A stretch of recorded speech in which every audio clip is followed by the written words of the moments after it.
बिस्मिल्लाहिर्रहमानिर्रहीम। हाथ पांव का सुन हो जाना यानी कि नमनेस। क्या आपके हाथ पांव सुन हो जाते हैं? हाथ पांव का बार बार सुन हो जाना खतरनाक साबित हो सकता है। इसकी वजूहात और इसके ट्रीटमेंट को जानने के लिए वीडियो को हद तक क्लास में देखिएगा। अस्सलाम वालेकुम नाजरीन, उम्मीद करती हूँ आप सब खैरियत से होंगे और हंसते मुस्कुराते होंगे। मुस्कुराया करें, जिंदगी बेहतर बन जाएगी। नाजरीन, आज मैं जो मौजू लेकर आपकी खिदमत में हाजिर हुई हूँ वो है हाथ पांव का सुन हो जाना, नम हो जाना। हाथ पांव के अंदर टिंगलिंग सेंसेशन फील होना यानी कि सुइयां चुभना, बैठे बैठे हाथ पांव सुन हो जाना और काम छोड़ देना एक आम मसला बनता जा रहा है। इसकी इम्पोर्टेंट वजह जिसमें ब्लड सर्कुलेशन का सही तरीके से काम ना करना। ब्लड सर्कुलेशन सिस्टम की वजह से हमारे जिस्म का नर्वस सिस्टम सही से काम नहीं करता, जिसकी वजह से हाथ पांव बहुत ज्यादा सुन होने लग जाते हैं।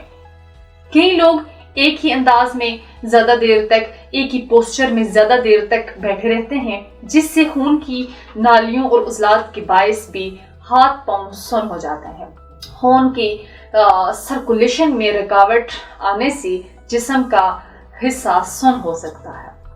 हाथ पांव में टिंगलिंग सुइयां चुभने लग जाती हैं। अगर आपके हाथ पांव कभी कभार सुन हो जाते हैं तो ये परेशानी की बात नहीं, लेकिन अगर ये अक्सर सुन हो जाते हैं तो इसका जल्द से जल्द इलाज करवाना जरूरी है। मर्दों की निस्बत औरतों में ये मर्ज ज्यादा पाया जाता है। अक्सर हाथ पांव सुन होने का मसला या सुन होने का जो सिलसिला है मोस्टली देखा जाता है कि रात को होता है। ये ज्यादा ऐसी खवातीन के साथ होता है जो प्रेग्नेंट हो या जिन पर मोटापा गालिब हो यानी कि फैट ज्यादा हो, इनको ये मसला ज्यादा हो सकता है। इस मसले को लाइट ना लें, क्योंकि जब हाथ पांव ही सुकून में नहीं होंगे तो इंसान की तबीयत कैसे खुशगवार रह सकती है। हाथ पांव सुन होकर आपको पत्थर की तरह अगर महसूस होते हैं, कोई काम नहीं प्रॉपर्ली हो सकता, अगर करने का कोई आप इरादा भी करते हैं कोई भी काम, तो बहुत ज्यादा कॉम्प्लिकेशंस होती हैं। हाथ पांव रगों की दब जाने की वजह से भी सुन हो जाते हैं। तो ये सारी जो भी वजूहात आपके साथ डिस्कस की हैं, ये ब्लड सर्कुलेशन की वजह से है, यानी कि खून आपकी वेन्स तक प्रॉपर्ली नहीं पहुंच पा रहा, प्रॉपर्ली ब्लड सर्कुलेशन ही नहीं हो रही, फिर जिस्म के हिस्से सुन होना शुरू हो जाते हैं।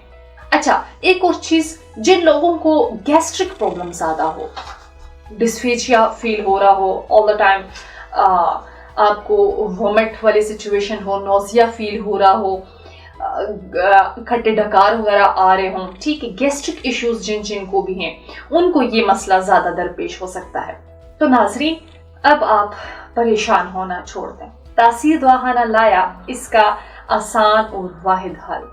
तासीर दवाखाना के हुक्मा डॉक्टर्स, लेडी डॉक्टर्स, फार्मासिस्ट ने हकीम डॉक्टर तारिक महमूद तासीर साहब की ज़ेर सरपरस्ती एक नहायत कीमती फार्मूला मुतारिफ कराया जो साइड इफेक्ट से पाक और इस मसले का वाहिद हल है।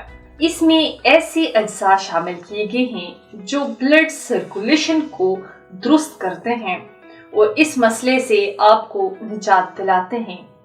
तो नाजरीन, परेशान होना छोड़ दें और एक दफा इस ट्रीटमेंट को जरूर आजमाएं और पुरसुकून जिंदगी गुजारें। नाजरीन, इलाज के साथ साथ खुराक और कुछ एहतियाती तदाबीर पर अमल करना भी जरूरी है। ज्यादा ऑयली फूड से परहेज करें, कोल्ड ड्रिंक्स इस्तेमाल ना करें, ऐसे खाने ना खाएं जिनसे आपकी ब्लड सर्कुलेशन में मसला बने। कोशिश करें कि दूध रोजाना पिएं, मिल्क शेक का इस्तेमाल भी कर सकते हैं। ताज़ा वेजिटेबल्स एंड फ्रूट्स का इस्तेमाल ज़्यादा करें। दिन के खाने में सैलड का इस्तेमाल करें। इसके बाद एहतियाती तदाबीर के बारे में अगर कुछ बातचीत करें, ज़्यादा बैठने से ग्रेज करें। आप एक ही पोस्चर में ऑल द टाइम ना बैठें, ज्यादा से ज्यादा ना बैठें, और सोते वक्त हाथ लटका कर ना सोएं या हाथ अपने सर के नीचे रख के ना सोएं, जिससे आपकी वेन्स पे प्रेशर पड़े और ब्लड सर्कुलेशन में प्रॉपरली मसला आ जाए। इस वजह से भी अक्सर रात को हाथ पांव सुन्न हो जाते हैं। और वॉक की रूटीन बनाएं, या कोई जिम वगैरह भी ज्वाइन कर सकते हैं जिनका फेट ज्यादा हो, ताकि आपकी बॉडी आप ज्यादा से ज्यादा एक्टिव रहें और ब्लड सर्कुलेशन भी अच्छी रहेगी, तो ये मसला कम से कम होगा। उम्मीद है हमारे नाजरीन को आज का प्रोग्राम पसंद आया होगा। अगले प्रोग्राम में एक नए मौजू के साथ दोबारा आपकी खिदमत में हाजिर होंगी। तब तक के लिए मुझे दीजिएगा इजाजत। खुदा हाफिज।